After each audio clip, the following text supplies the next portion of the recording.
Hello guys, welcome back to my YouTube channel. So for today's video, papakita ko sa inyo yung pugad ng ibon dito sa bahay ng mama ko. So guys, panoorin niyo to. Tingnan niyo mabuti kung gaano siya ka-cute. Dito siya nagbahay, naggumawa ng pugad sa mismong corner ng terrace ng mama ko. So panoorin niyo guys. Kasi ako sa inyo guys kung nasaan ang pugad ng ibon, no. Papakita ko sa inyo. Ayan guys ha. Pakita ko sa inyo. Ayan o.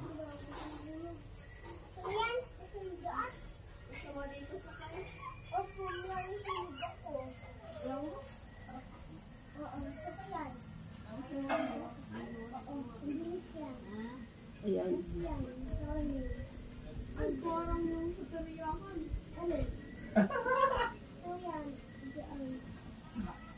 Bikoy, pairam nga ako ng flashlight. May flashlight si Papa mo, hiramin ko nga.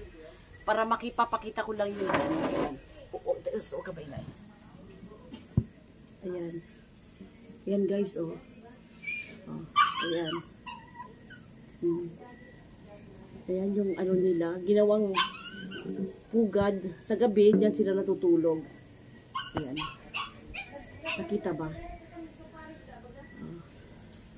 Mapipindot mo ba yung ano? Yan, yung sa picture. Hindi sa picture. Yes. Picture mo. Ilawan mo yung ano. Yan. Ito nga na para. Yan. Isang kunin yan. Ibigay. Ayan. Kunin. Ayan guys, oh. Pinalapit natin. Ayan. Ayan.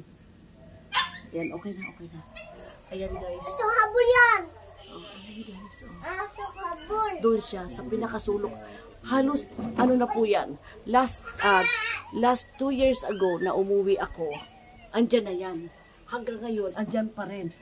Ayan, oh, ayan yung buntot niya. Nakita nyo guys. Ayan oh. Oh. Ayan. Ayan siya.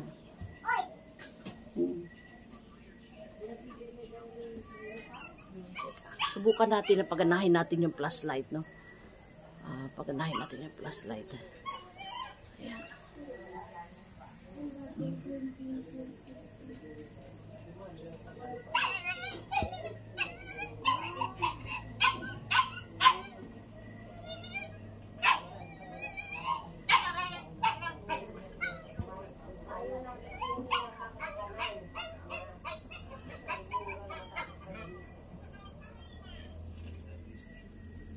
Ayan o. Ayan o.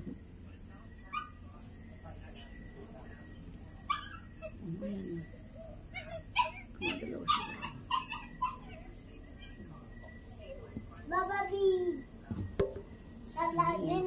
Lalala.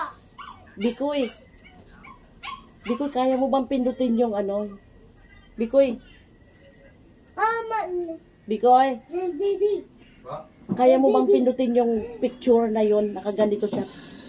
Oh, Axel. Axel, wag ka dito. Pindutin mo yung picture. Picture. Isa pa. Yan. Okay na. Okay. Yan.